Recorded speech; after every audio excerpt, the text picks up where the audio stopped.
along with me. It's going to be fun.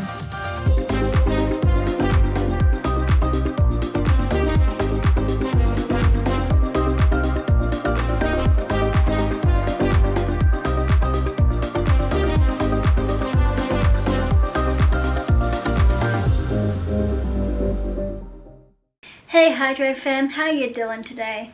I thought because I'm turning 30 this year, I want to talk about a big thing that happened in my life, and that was my last 2 operations that I had when I was 7 years old. So buckle up Hydro fam, and I hope you enjoy it.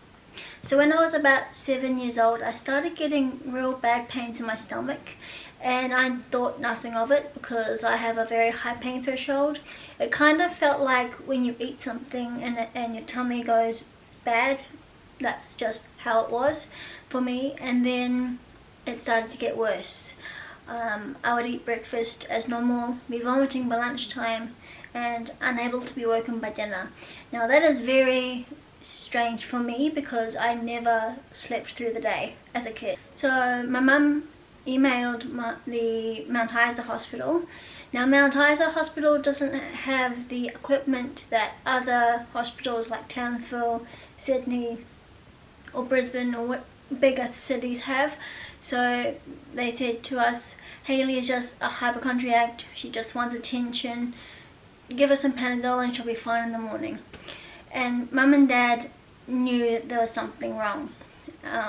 They just instantly knew that. So they waited a few more days and then they were like, no, we're taking you up to Townsville, which was a 10-hour drive from Mount Isa. And we went to the hospital and Mum and Dad said to the doctors, we are not leaving here until you open her up and find out what is wrong, because there is definitely something wrong. And they opened me up, they found the shunt and they took it out and they replaced it with a new one. A few months went by and I was doing fine, and then all of a sudden I started getting the pains again. And Mum emailed the doctors in Townsville and said she's got a sore tummy again, what do I do? And of course the reply was, she's a hypochondriac, she just wants attention and she's still healing from her last operation, just give her another Panadol. We went back up to Townsville and they opened me up and they found that they had left a piece of the old tube in my stomach, and they're like, oh, this is what was hurting her. Oh, whoops.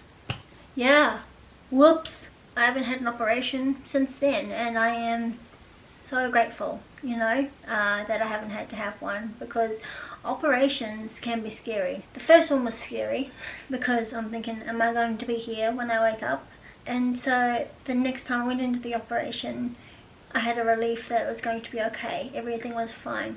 The thing I didn't like about having the operation was that they shaved my hair off to see where the shunt was, which is understandable. Like at the time I thought they could just shave around my hair. That was one of the reasons why I was bullied a lot. It was because I had short shaven hair, and for like the next 1.5 years that was my reality, you know. You get kids coming up to me and saying, look at that kid, what's wrong with it? Why are you wearing a dress? You're a boy. And it's just like, you don't know the challenges I went through to actually have shaven hair. And that was like the hardest thing. But in saying that, I have the best parents who helped me get through all the bullying and the struggles in life that came with having operations. Mum and Dad knew and still know to this day that it was really hard for me as a kid and I struggled so much, but it was Mum and Dad who helped me get through it. And so I'm really grateful to my parents that I had them to lean on. So Hydro fam, I hope this video has been encouraging and a little bit of an insight of the journey that I went through with my 2 operations that I had as a 7-year-old.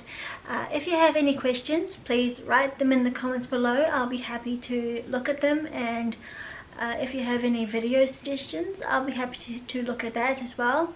Please like and subscribe, and if you are new to the Hydro fam, a big welcome to you. It is always cool to have new subscribers and followers on YouTube, Instagram, Facebook and TikTok. Have a great day and I'll see you next time. Bye!